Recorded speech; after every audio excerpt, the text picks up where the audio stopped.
survival depends on strong relationships. They must summon their courage, bravely dive into the unknown. If they get it wrong, they face extinction. No pressure. Yeah, dude, no pressure. Let's just do Cordkillers! MODOK! No, wait, what? What are you doing? You didn't hear him? No, I did. I was trying to pretend not to. Hey, folks, welcome to Cordkillers, the show about watching the stuff you love when you want, where you want, however you want. I'm not MODOK. I'm Tom Merritt. And it sounded like MODOK was giving the documentary just then. I assume that was Patton Oswalt. Yep.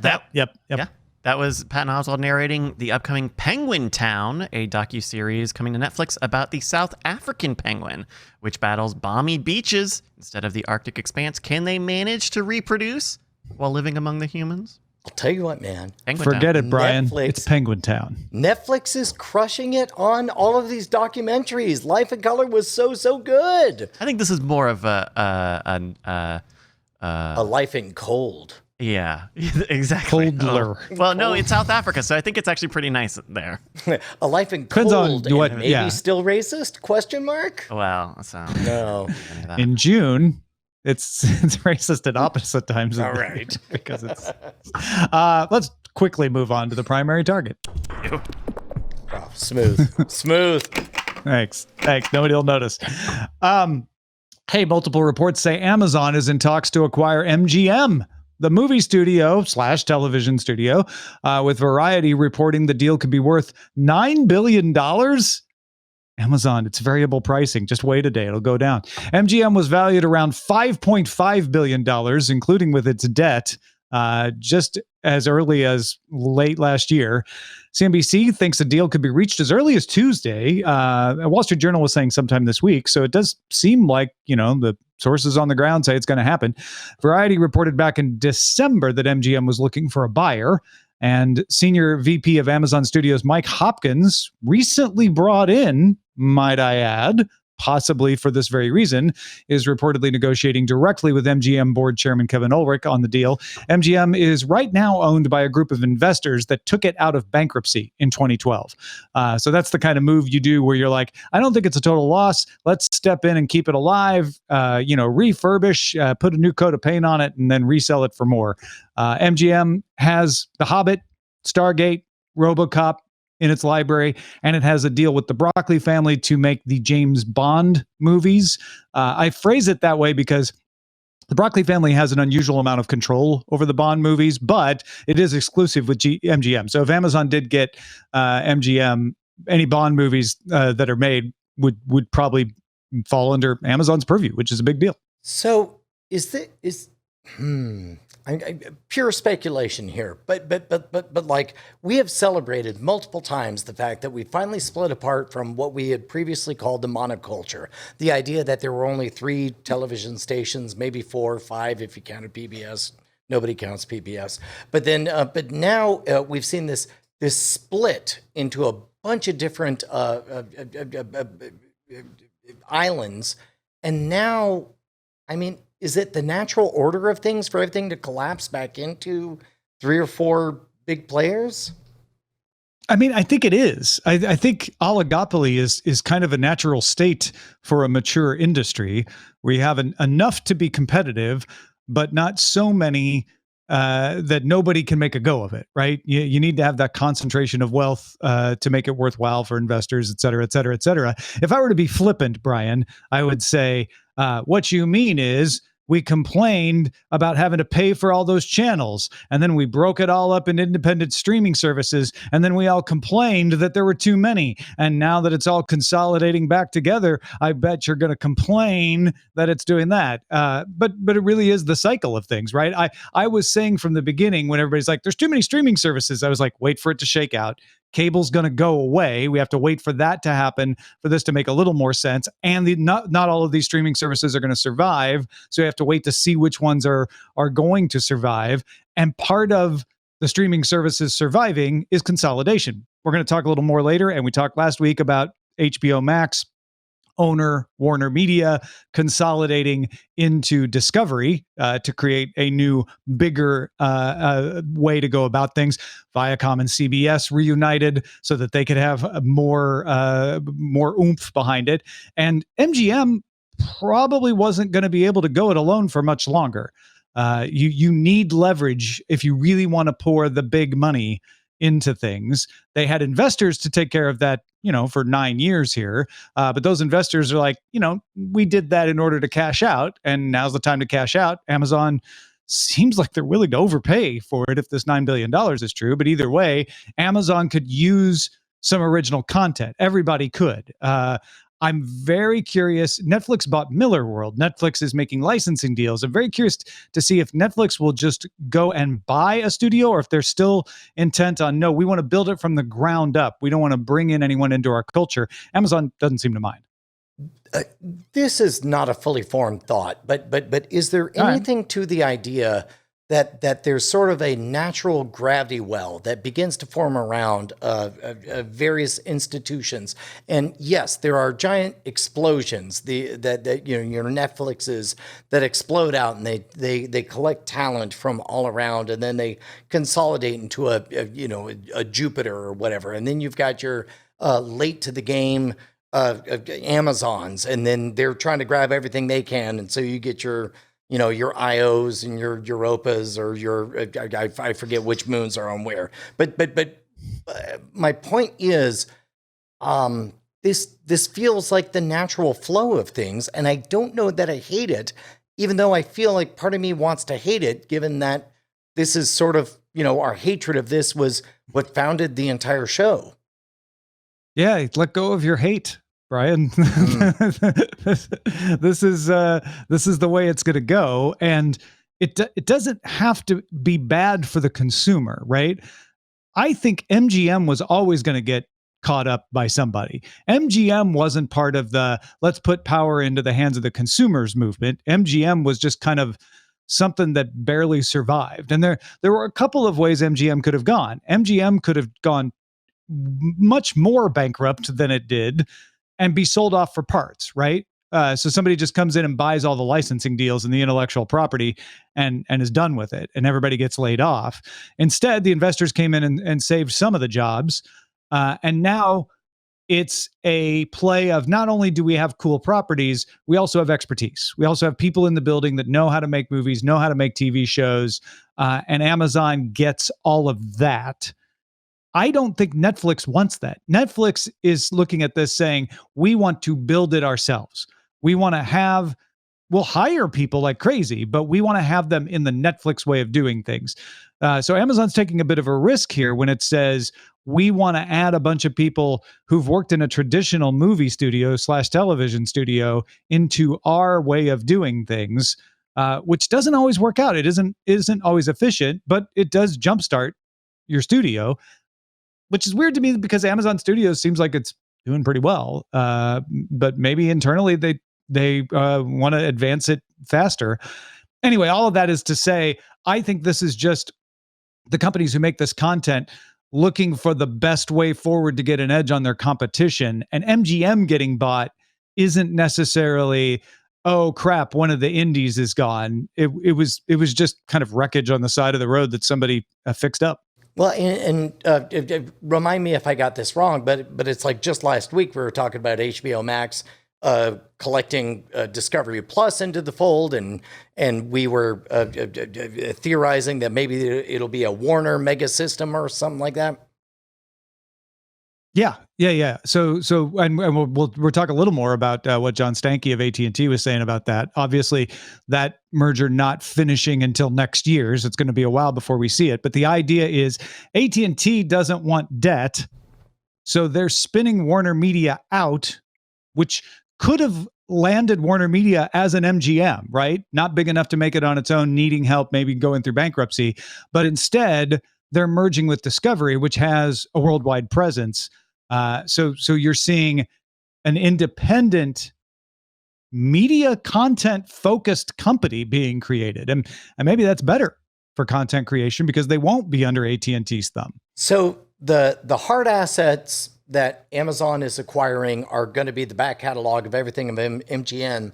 But then also there's the speculative assets in terms of what they could do with MGM licensed other things. And I think about like weird stuff like as a child of the 80s, I think of like Strange Brew that was an MGM production. Oh, sure. Yeah. You know, like that's the part where I suspect the real gems may end up being.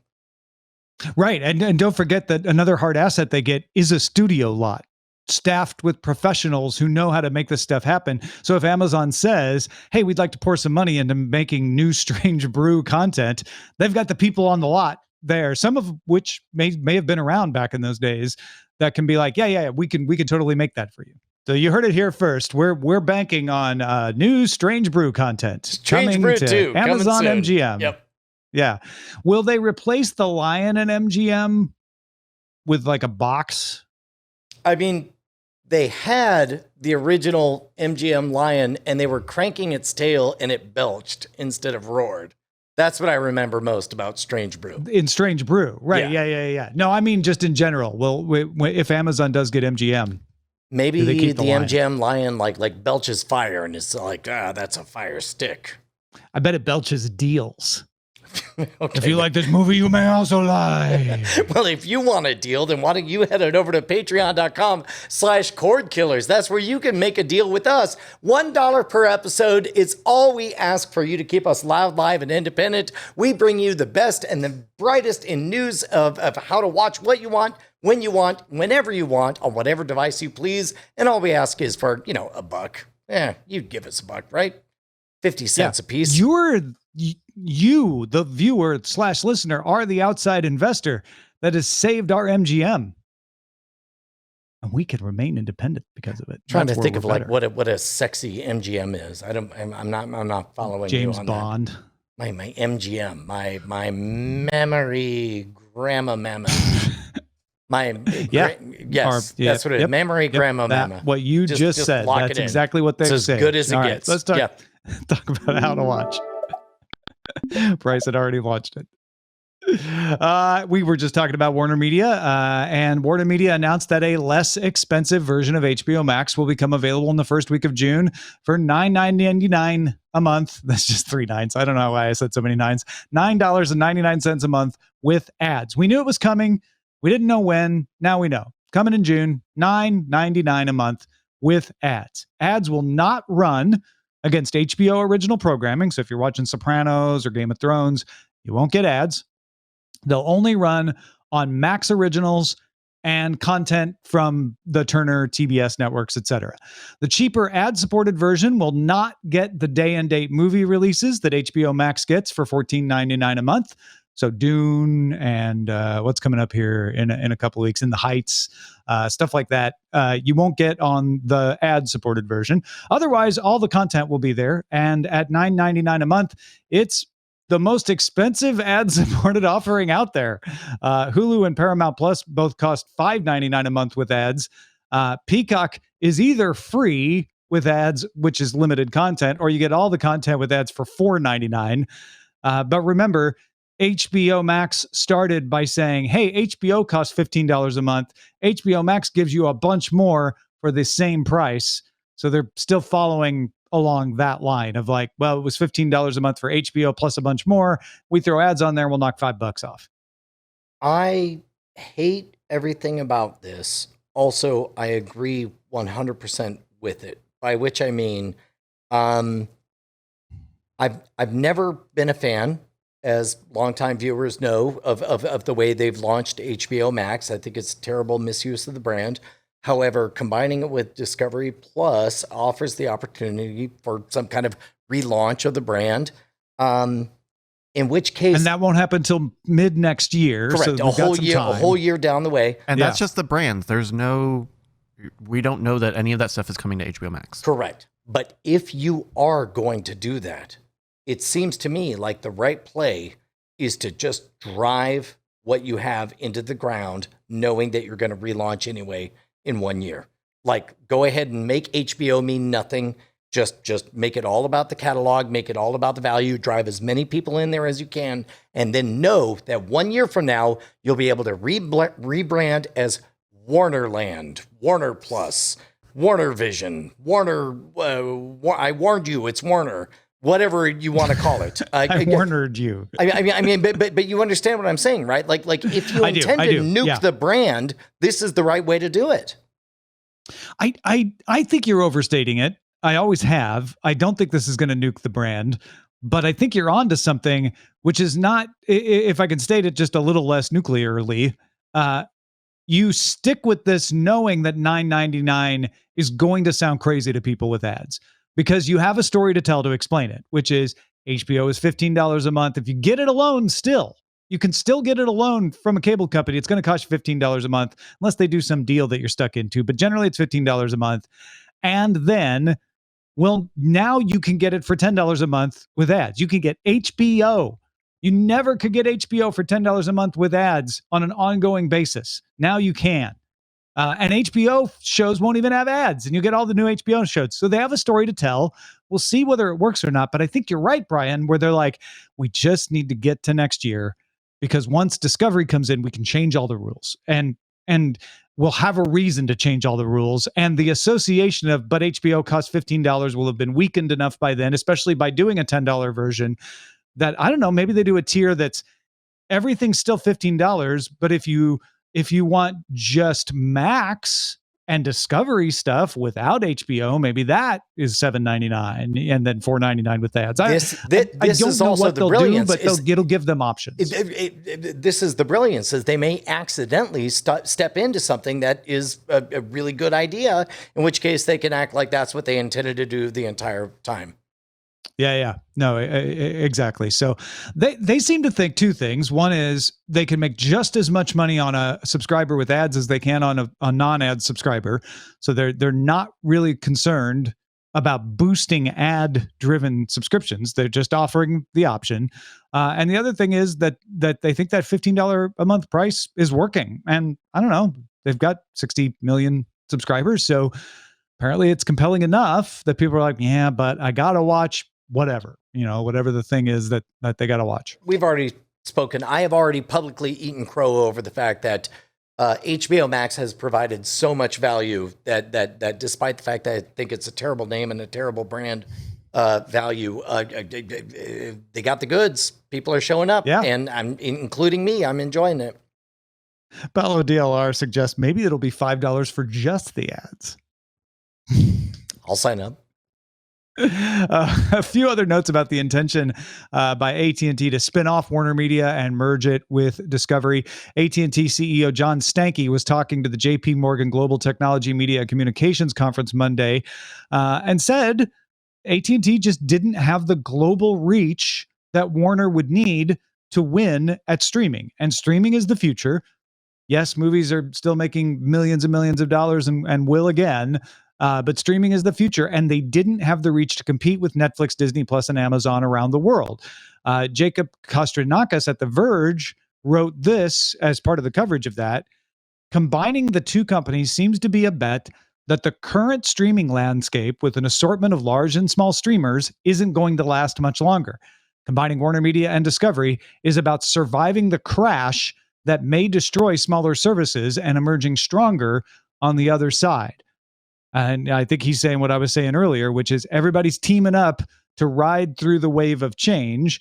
And Warner Media picked an interesting partner because Discovery is making a lot of the type of content that Warner Media doesn't make, reality content. I mean, Warner makes some, but they don't make nearly the amount at the quality that Discovery makes.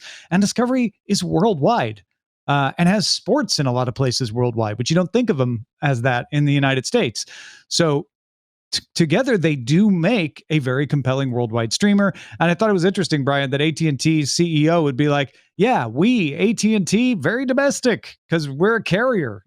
So no, we didn't think we could do them solid. We think we got them to, he tried to say, we got them to a point they couldn't have got without us, but to go farther, they need somebody else. So there tends to be, general structures that come out in biology and in cosmology or whatever.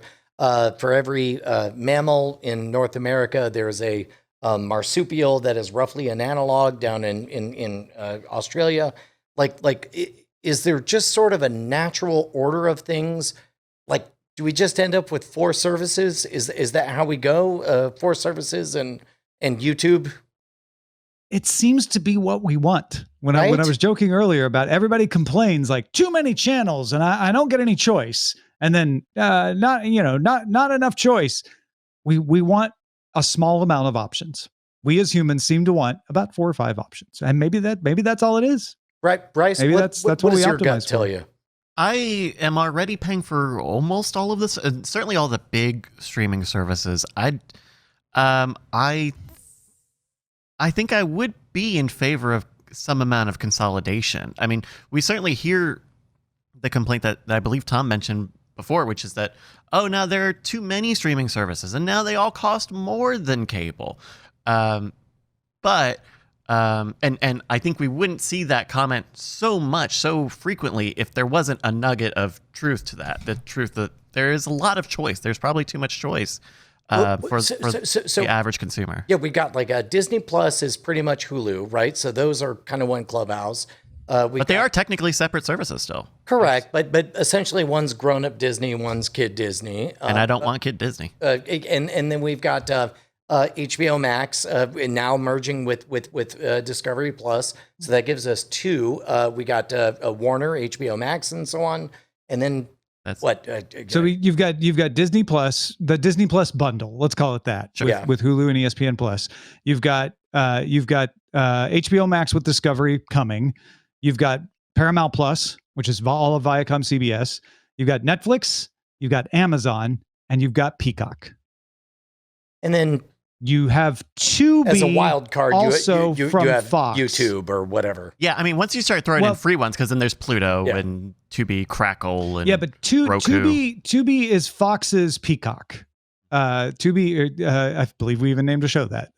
Tubi is Fox saying, I guess we own this. Let's use that like it's our version of that. But it feels like it's on the edge, right? It doesn't feel like it can hang as well as those others.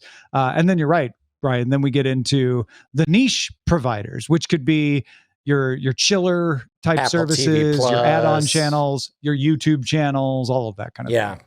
Oh man, it just makes me feel like even more consolidation's about to happen.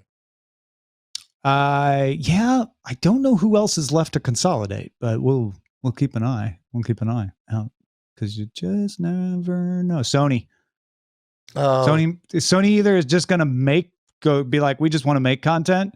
Well, they sold off Crackle. It sells off its studio. Remember, they sold off Crackle to the Chicken Soup. For the Soul people. Do they sell off the studio, or do they say we're just a production company? We just make stuff. Oh, I wonder, because didn't they? Crunchyroll and Funimation merged recently, didn't they? Or Sony? Sony bought Funimation. Is that right? You also do have like the hard holdouts. For example, Curiosity Stream. Disclosure is a sponsor of Modern Rogue. $14.99 for an entire year of all you can eat. Their stuff. Yeah, and I think there's going to be room for some of those in there too, because they have a particular appeal, like Criterion Collection too, as another example. Real quickly before we get out of how to watch, I got the new Apple TV 4K. That is the one with the new remote that everyone hated. Everyone but me hated the old remote, and so the new one fixes all that. It's got a click wheel, still has a touch screen in the middle, so if you want to do swipes you can, but if you want to just click around, it's got directional arrows that you can click. It's chunkier, so it doesn't slide out of your hand as easy. It's got a mute button, so you don't just press the negative volume button and hold it down to mute, and it replaces the menu button with an arrow button. It also moved Siri to the side. Siri had its own button on the front of the old remote. And there's a power button too. Yeah. It's up in the top right corner. I didn't like this for the first 48 hours because I was getting used to it. Now I think it's fine. I liked the old one. I thought it was nice. I like the old one's good. Yes. And I think the new one is too big. It's too chunky. I'll get used to that. I love the mute button. I was watching Eurovision on Peacock. but also somehow I was able to hear Graham Norton from the BBC, who's hilarious. And so I was able to mute when I wanted to hear Graham and then unmute when I wanted to hear the better audio from Peacock. That was pretty nice. I did like that. I also like clicking with the arrow keys sometimes instead of swiping. It is a little more precise. So I think I'll get used to it. I think it's a decent remote. So the Apple TV itself it's slightly better. You know, it does HDR, 60 frames per second and all that. Really haven't noticed that in day-to-day life, but it's truly a little bit better. your new girl, Siri, bit chunky, but you like how you can mute. Yeah, I'm getting used to him. Siri's a guy for me. Okay, got it. But you like using the click? Like, there are times where I wish I did have a click because I'm very used to the swipe, and I still use it because it's there. But there were some times, especially in app selection, where I'm like, oh yeah, this is a little more precise. Interesting. Go click. I'm enticed by the remote. I think it's smart that they sell the remote separately because I have an old Apple TV. You don't have to buy the new 4K Apple TV if you don't want. I might get the remote. I might get a remote. It's only $59, the price of a Chromecast. Actually, more expensive than a Chromecast. Wow. Let's talk about what to watch and Under Surveillance. Not like real estate. It's all about location. Under surveillance. Hey, Brian, the first teaser trailer's out for The Eternals, coming to theaters November 5th. Yeah, This is the Marvel. That was a teaser in that I recognized actors, but was given no context as to who they were, why they were there. That's a teaser, right? Yep. I mean, that is a teaser. Okay. You don't want to give away any of the big plot elements, although anybody who's read the comics will know certain scenes. But if you don't, it's all, just giving you a vibe of what this is going to be like. Happy for it. Yeah, I really liked it. Of course, I've read the comics too. So there were some scenes where I'm like, look at that. So I guess, is he going to be? Yeah, that kind of stuff. So yeah, looking forward to it. I thought it looks good. Totally different Marvel vibe. This is not, that doesn't shaping up to be an action movie. Yeah. And I suppose the Eternals as a property is, less enough known that you can get away with a true teaser where it's just like, hey man, we're not going to tell you nothing about nobody. We're not going to expect you to know nobody. We're just gonna give you a vibe. Yeah. It is directed by Chloe Zhao, so I assume that the Eternals will be living that van life. Okay. To be honest, quick side jag. I'm wondering what Chloe Zhao is going to do with her Chloe Zhao magic. Like, is she gonna like get Kumail Nanjiani off in the corner and be like, just talk to me about what it's like to grow up in Pakistan, and then somehow that becomes part of the story. Yeah, or something. Right.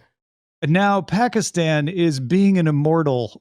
Yeah, right. I wouldn't doubt it. Right. No, I'm kind of looking forward to that too. There's a mixed release schedule set for the movie Operation Mincemeat, directed by John Madden, starring Colin Firth and Kelly MacDonald. This tells a story about a spy operation in World War II to fool the Nazis. It will be showing in theaters in the UK and Ireland January 7th, 2022, but then coming to Netflix in North America and Latin America. So maybe some limited theater showings, because they're buddies with Cinemark now, but not the traditional theater showing like it's getting in the UK. Dude, if you've not read the book, you should read the book, and you should read and consume anything you can about this amazing story. Yeah, it's a pretty great story. I'm looking forward to seeing it come alive in as many ways as possible. I do think it's interesting that they were able to strike a split deal like that and be like, yeah, theaters in the UK, great. Netflix, sure. Whoever can pay for the region, we'll give them the rights. HBO Max put a trailer out for the Friends reunion special coming May 27th, showing a little more of what they're going to be doing. The cast is playing a trivia game about the show amongst themselves. There's also a section where they seem to be interviewed by James Corden. There's a table read of an episode. I know this is probably still not something for you, Brian, because of the nostalgia element, but did any of this trailer change your mind at all? The only thing that has changed is how many other people have told me how excited they are for this. So it's like I'm listening, but while this is probably not for me, I recognize it apparently is for a lot of other people. Yeah, and I thought it was smart to show that like we're not just going to be sitting on the set talking. We're going to have them playing games. We're going to have them doing table reads. There's going to be lots of guest appearances, but also showing like there'll be plenty of crying and nostalgia if that's what you're here for. I would love it, and this is pure speculation on my part, but it's like if you've read the tabloids about many of these individuals over the last 25, 30 years, like they've had some adventures. And part of me would love it if there was just a few candid moments of like, yeah, and then I went into rehab because I was an alcoholic or whatever.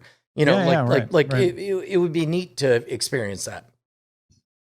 A digital short spinoff of Rick and Morty is coming to Adult Swim. It's part of several spinoffs, not just Rick and Morty, but Aqua Teen Hunger Force, Robot Chicken, and Pretty Faces Going to Hell, all getting these short anywhere there's digital access to Adult Swim videos. Each series will have between 8 and 10 short episodes. The Rick and Morty spinoff is called The Vindicators, featuring the characters Supernova, Vance Maximus, Alan Rails, Crosubat, and Noob Noob.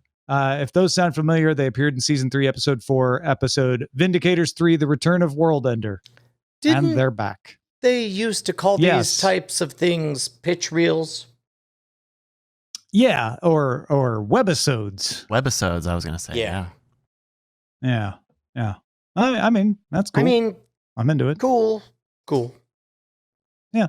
I mean, maybe it's cool. We'll watch it and then we'll go, that's cool. Or I didn't think that was cool. Or maybe, I don't know. Is it cool? Down.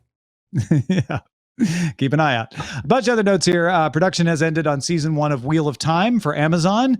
And even though they haven't set a new release date for season 1, they approved second season. So they must have liked what they saw. Netflix will split the final season of La Casa de Papel, aka Money Heist, into 2. Part 5, Volume 1 premieres September 3rd. Part 2 comes December 3rd. So September 3rd, December 3rd for the 2 parts of season 5 of Money Heist. Each part has 5 episodes. The band BTS broke its own record for most YouTube views in 24 hours Friday, reaching 113 million views for the music video for their new song Butter. Netflix anime Resident Evil Infinite Darkness has a trailer and a release date of July 8th. After wrapping up Insecure for HBO, Issa Rae is bringing an unscripted series to HBO Max called Sweet Life Los Angeles, launching this summer, focused on life in South Los Angeles. HBO Max will also get new DC animated shows, Batman the Caped Crusader, and My Adventures with Superman. Caped Crusader is kind of dark. My Adventures with Superman seems kind of light. If you ever wondered how Willy Wonka got started in chocolate making, Warner Brothers has cast Timothée Chalamet to show you. Willy Wonka, an origin story movie. Chalamet will sing and dance. We don't know anything else about it. Evil, which is one of 2 CBS series to move from broadcast to Paramount Plus, will premiere season 2 on the streaming service June 20th. Going the other direction, Warner Media is bringing some HBO Max exclusives to television, TBS and TNT. Titans will arrive on TNT in June and Love Life on TBS in August, and then others will follow. And later this year, in celebration of the 20th anniversary of the first Harry Potter film, HBO Max will release a Harry Potter quiz show that fans will be able to play along with at home.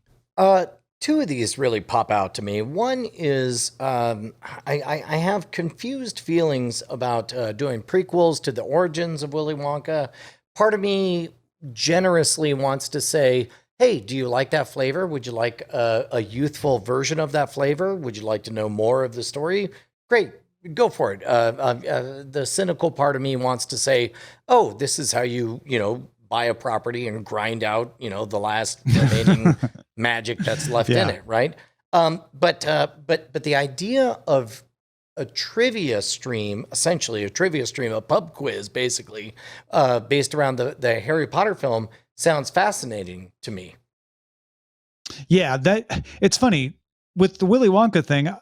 I would be less excited for another take on the same story, right? It'd be like, sure, seeing Timothée Chalamet as Willy Wonka sounds interesting, but do I need to see this story again? I don't personally think so. So making it a prequel makes me at least more interested. But I'm with you. Like, it could easily just feel like they're pressing a story that doesn't have anything to it. Although they are working with Roald Dahl's organization on it, so maybe there's some help there. But yeah, the Harry Potter thing seems like a better way to go, which is like, hey, you love Harry Potter? Let's all celebrate Harry Potter and do 4-hour-long quiz episodes that you can play along with and possibly beyond, because they're soliciting fans to apply to be on the show as well. Yeah, that seems pretty cool. One of the things I've had my eyes on has been VFX School from Captain Disillusion. If you're familiar with Captain Disillusion's channel, he's the guy that's got like the silver makeup on the bottom half of his face, and he breaks down popular viral videos explaining how they're fake or whatever. In this case, he does something totally different. He leaves his quote unquote intern Alan in charge of the channel. And intern Alan says, I don't even know what I would talk about. He's like, I've got mildly popular viral videos to go debunk. And he leaves them, and intern Alan, air quotes, who's actually the guy running the channel, just does a 45-minute breakdown of the visual effects that went into Flight of the Navigator. And it is a loving tribute that just was so hypnotic. I watched it twice. And so I love the idea that, and by the very end of it, he sort of implies, per your segue, that sequels are the new reboots. Like there's talk about a reboot of Flight of the Navigator. He was like, you don't need to do a reboot. What if you just picked up this dangling thread from the show? Let me do it. I'll be happy to direct it. Anyway, here's my resume information. It's truly Nice. adorable. It made me feel really, really good, and got me to reach out to him on Twitter to just thank him for bringing me so much joy. Oh, that's great. That's very VFX cool. In fact, I, on the other hand, watched Army of the Dead. Oh, which I the assume Zack inspired Snyder you so movie. much that you reached out to say, good job, do To more Zack of that. Snyder. I should reach out to Tig Notaro to say, Tig, thank goodness you were in that movie because I enjoyed your performance. Yeah, it was on television, on my television. It would have been in theaters if it was if I'd seen it in a theater. It was fine. I actually it was one of those movies that I enjoyed less and less as it went on. Like I'm like, oh, okay, cool premise. All right, let's see where this goes. I loved, not too much of a spoiler here, but if you want to be pure pristine, maybe plug your ears for a second. I love that they fast forward through what you would expect from a zombie movie in like the credits. They're like, yeah, so here's where the zombie came from. And then during the credits, we'll show the battle for Las Vegas. Okay, now we start the story after they have walled off Las Vegas. I'm like, okay, that's clever. And I was into that. But the story just kind of plodded along for me afterwards. Yeah. And You kind of wish like the whole movie was that way. Where it's like, and anyway, this happened, and then that yeah, now happened. get me to the and next then- part yeah. really fast. Yeah. Yeah, there were some fun parts. It was a good cast, and there were some great action scenes, but overall there was some I don't know, just left me flat. Put it that way. What should we be on the lookout for, Bryce? Hey, we got an email from Mickey who says, hey, Killers, season 4 of the CBS All Access show, I believe, No Activity, dropped recently, and it was pretty surprising to see how they leaned into the restrictions created by the pandemic. So No Activity is actually originally an Australian show about cops, goofy cops and dispatchers. It's kind of similar to Reno 911. It's a goofy cop sort of premise, but readapted for America. I suppose in season 4, because of COVID, they went entirely animated. But they kept the same cast and the writing, the comedic beats, and the tone, which is pretty interesting. In case you missed it, definitely worth a look. Keep on cutting those cords, Mickey.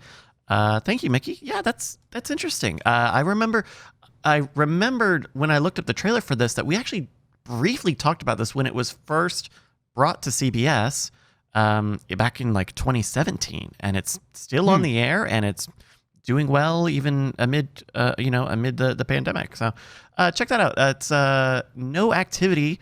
They're on Paramount Plus. Paramount Plus. But there's 4 seasons of that now. If you've got something we should be on the lookout for, email us cordkillers@gmail.com. Thank you. Hey, Brian, Yes. I've been reading this book, Scorpion, by this guy, Christian Cantrell. Funny story. Christian Cantrell is one of only 2 people from the zine that I ran in Austin that I still keep in touch with. Now, hold on. You're saying you ran a zine back in Austin, Texas, the place where I am right yes. now? Yes, I did. And there was somebody else who worked on it, and you keep in touch with this person? There is, and there was, and now this guy's a published author multiple times, and he's got a new book coming out called Scorpion. Very tech heavy, adventure, spy, time travel, serial killer story. And I'm going to be hosting a book event for Christian on the Mysterious Galaxy website, San Diego bookstore, mystgalaxy.com, MYST galaxy.com. Wednesday, it's 26th, Wednesday the 26th at 7 p.m. Pacific, 10 p.m. Eastern. So go sign up and hang out with us for an hour on Wednesday. It'll be super fun. Well, now I feel like a terrible person because you used your one slot to promote something, to promote somebody else's work and your encouragement of their work. Whereas all I'm going to do is very selfishly promote the fact that Doghouse Systems are the people who have all of our systems on loan that keep this very operation up on and running. And the only way that we're going to survive even one more minute is if right now you don't go to doghousesystems.com/rogue. That's ROGUE. Use promo code ROGUE at checkout. You'll get an SSD when you check out, and you'll be keeping us in business. Yeah. And if that wasn't happening, you couldn't have heard me say anything. So really, that's the important thing. You got to pay attention to that. Let's move on to the front lines. Front lines. Oh, folks, it looks like the box office is back. F9, the latest Fast and Furious movie, released outside the United States and made $162.4 million in 8 markets. Those 8 markets included China, Korea, and Hong Kong. It is by far the best opening weekend for a movie since March 2020. F9 made $135 million in China alone, making it the second largest Fast and Furious release in China after Fate of the Furious, and the first U.S. title since Avengers Endgame to pass 100 million on opening weekend in China. So, pandemic or not, it's just really popular in China. F9 did not premiere in the UK, but the UK market brought in £7 million on the strength of Peter Rabbit 2, making it the biggest opening weekend for UK theaters since Pixar's Onward debuted March 6, 2020. So £7 million is bringing it close to what it would normally get in normal times. That is remarkable. Netflix will hold a promotional week June 7th through the 11th called Geeked Week. It will package up multiple content announcements from geekedweek.com. So look for news and trailers and interviews related to Masters of the Universe Revelation, The Umbrella Academy, The Sandman, The Cuphead shows, The Witcher, Lucifer, and more. So this is just a week of press announcements that they looked at their calendar and thought, man, those are all really close together. How do we space them out? And then someone says, we don't. We move them closer together and we call it Geeked Week. So real quick, you're probably more dialed in on this than I am, but how close are we back to normal for like San Diego Comic-Con? You've undercut me. I've not heard any news, and I don't know if there is any news out there. But I will do a quick Google search for you to find out about San Diego. No, you don't have Comic-Con. to. It just feels like this is right around the time that would normally live. You know. But even without Comic-Con, this is something that Netflix owns. This is happening in the video game industry where the console makers and the publishers are saying we can just hold our own events whenever. We don't need to pay the ESA millions of dollars to do E3 every year. And we're still seeing that. Like COVID helped, but this was going to happen regardless. And I think something similar happening for Netflix makes a lot of sense regardless of the past 12 months. So there will be an in-person Comic-Con event November on Thanksgiving weekend. Not the show. Yeah. But that will be their first in-person Comic-Con related, San Diego Comic-Con related event. And it sounds like they're targeting coming back in person next year, 2022. Got it. The week of the season finale of The Falcon and the Winter Soldier, Nielsen reports the top-rated streaming show was NCIS. Oops. NCIS. With 809 Whoa. Yes, NCIS with 890 million minutes on Netflix. Falcon took number 2 spot with 769 minutes, followed by Shadow and Bone. And keep in mind, these streaming results are only Netflix, Amazon Prime, Disney Plus, and Hulu. They don't have HBO Max as part of this or anybody else. But yeah, people love their NCIS. I heard somebody earlier today act as though they didn't trust Nielsen numbers. And I'm like, I think I trust Nielsen numbers more than any other numbers. Every number has a margin of error, has a trust index.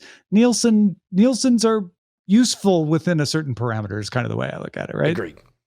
At a Google's developer event, Google I/O, last week, Google announced it now has more than 80 million monthly active devices running Google TV. The new interface running on Android TV, a Google TV remote control, will be built into Android 12, and developers will be able to let users cast on an Android TV device from a Chrome device on a tablet or a phone.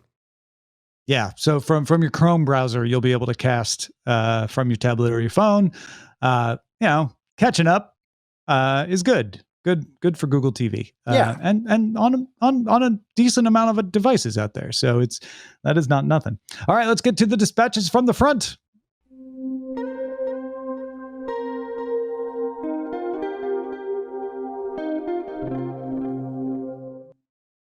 We got an email from the boss, Chris. He wants to offer us a different take on what I think theaters would benefit from. Chris says, as a fan of going to the theater, the biggest issue I've had since leaving New York City for the suburbs a decade ago is the lack of content and the trend towards longer experiences, longer runtime, more ads, more trailers. I live within a 10 to 20 minute drive of 5 theaters with a combined 30 screens. There can be months-long stretches where there's nothing good released. I think he means nothing he wants to see released. Then a sudden flurry of movies, many of whom only stick around briefly. Meanwhile, if you're subscribed to 4 or 5 streaming services, you might get 2 or 3 hours of good new programming every week. And he says, that's why I love the news of the Netflix deal with Cinemark, and perhaps a realization that there's less competition between theater goers and couch surfers than imagined. He has some more details in here, but Chris is not alone. He seems to be supportive of the idea of like, hey, when I want to go to a theater, I'd like the option, but I don't want to have to. Yeah, look, Chris, hi, it's me 3 years ago. We're back. Stuff's going to come out. You're not going to know if you're going to want to see it or not. You're going to have to rely on things like RottenTomatoes.com or word of mouth, and you'll either go and enjoy it or you won't. Welcome to the movies. The other thing that Chris suggested was, hey man, what if you do your television shows in theaters? He's like, I wouldn't do it for every show, but I'd have paid $5 or $7 to watch The Mandalorian or The Falcon and the Winter Soldier in a theater every week. I'd still subscribe because I want convenient access on every device. But less time spent in the theater, but still get a big theater experience on something like The Mandalorian. I could see that. He says, train me to go more regularly because the money and time commitment is so low that it is kind of silly not to enjoy cinema quality programming at an actual cinema. I promise I'll buy popcorn. Yeah, I don't believe you. I believe you intend to, but I don't believe you. Big Jim writes in saying, I just want to point out that several actors have made tons of money selling tickets to conventions where the main draw is all the captains or most of the Doctor's companions or the Marvel Avengers at Comic-Con or all of the cats of the Delta Quadrant or the last one's made up. Who cares? I like that one. When Brian says that he doesn't see how reunions could do well on TV, it's simple. Just look at conventions. People pay a lot of money, a lot more money for an HBO subscription just to see their favorite actors together again. Now, he goes, look, here's my point. Just because, yes, in person, live, that electricity of being there, of seeing your favorite people interact in a spontaneous way, I'm in, but I don't believe you can manufacture that on a dime and then include it with a subscription. For the one of the most popular sitcoms of all time? Yeah. Okay. Your mileage may vary, but thank you, Big Jim. Appreciate the email. And thank you all. Now, next week is the Memorial Day holiday in the United States. But here's the thing. we don't like to follow conventions. We're the Cordkillers. So we're taking our Memorial Day holiday off a week later. We will be here next week and doing a show, and then we'll be off the week after that. Why? Just cuz, all right? Do you need to know? No, you don't. Just be here. Our website is cordkillers.com. Our email address is cordkillers@gmail.com. We're live on twitch.tv/Night Attack, which is also carried on diamondclub.tv Mondays at 7 p.m. Eastern, 4 p.m. Pacific. We'll see you next time. Hey, Tom Merritt.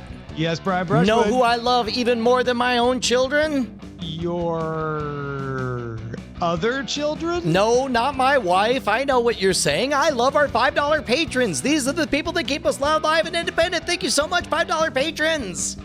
You know what? I love them more than not life itself, because then I'd be dead and I couldn't appreciate them, but really, really, really close. And I'm so thankful that they are here to make this show happen. Thank you so much to all of our $5 a month patrons. You guys are wizards. You're champions. Thank you, everyone. You're heroes. Diamond Club hopes you have enjoyed this program.